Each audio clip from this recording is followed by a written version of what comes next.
Welcome back to our channel. నా పేరు రాణి. ఈనాడు main page లో మనకు క్లియర్ గా కనబడుతుంది ప్రభుత్వ ఫెయిల్యూర్. నేను ఎందుకు ఇలా చెప్తున్నానంటే, బడి షెడ్డులో సగం గుడిలో సగం. అసలు ఇది చూడ్డానికే సగం టెంపుల్ ఉందండి, సగం షెడ్డులో విద్యార్థులు చదువుకుంటున్నారు.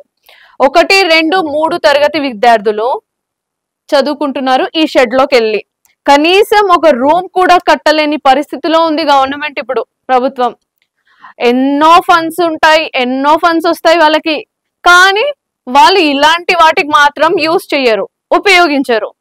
ఈ పిల్లలు ఇంకా వేరే ఆప్షన్ లేక ఈ పిల్లల తల్లిదండ్రులు ఏం చేస్తారు, ప్రైవేట్ స్కూళ్ళల్లోకి సప్పు చేసో కూలీ పని చేసో పంపిస్తారు. కానీ ప్రైవేట్ స్కూల్ వాళ్ళ ఫీజు రేట్లు ఎలా ఉన్నాయండి, ఇప్పుడు లక్షల్లో ఉన్నాయి. అసలు మనం పంపించలేము.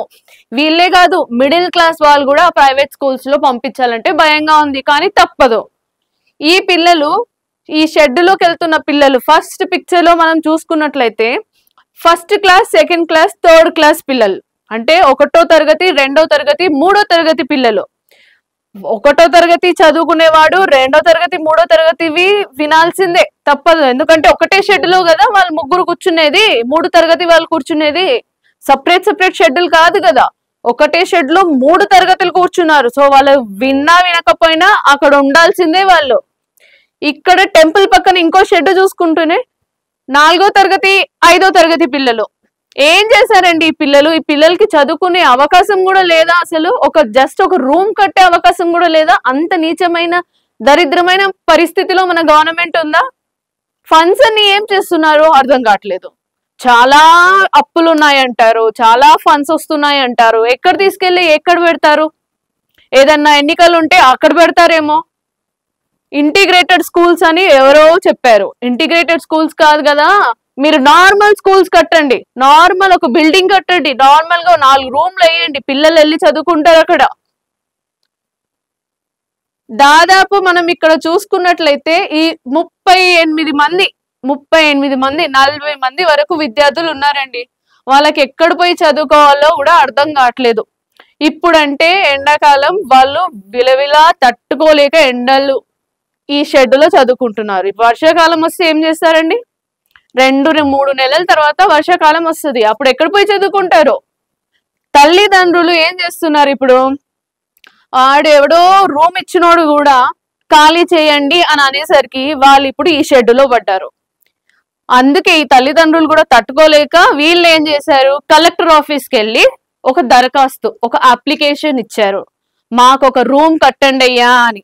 మరి ఆ కలెక్టర్ ఏం డెసిజన్ తీసుకుంటాడో, కట్టడానికి ఏమన్నా ఛాన్స్ తీసుకుంటాడో, గవర్నమెంట్ ని అడుగుతాడో ఏంటో మాత్రం మనకి పరిస్థితి తెలీదు. అది కూడా విద్యార్థులకి చెప్పడానికి ఎంతమంది టీచర్స్ ఉన్నారండి? ఉపాధ్యాయులు 2 ఉన్నారు. ఆ 2లో ఒక అతను దీర్ఘకాలిక సెలవులు అంట, ఆయనకి లాంగ్ లీవ్ ఉన్నదే 2.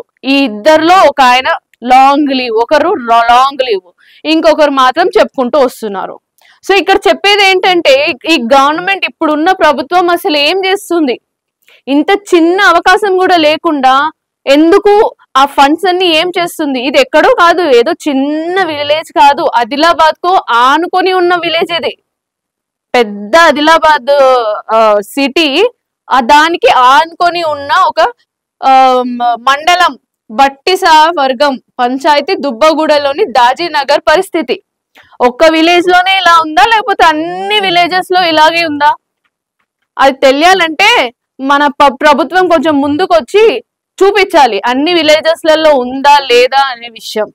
రాష్ట్రంలో ఎక్కడెక్కడైతే ఇలాంటి పరిస్థితి ఉందో జిల్లా కలెక్టర్లు దయచేసి ప్రభుత్వం దృష్టికి తీసుకొని వచ్చి ఇలాంటి సమస్యలన్నీ క్లియర్ చేయాలని మా ఛానల్ తరఫున మీకు కోరుకుంటున్నామండి.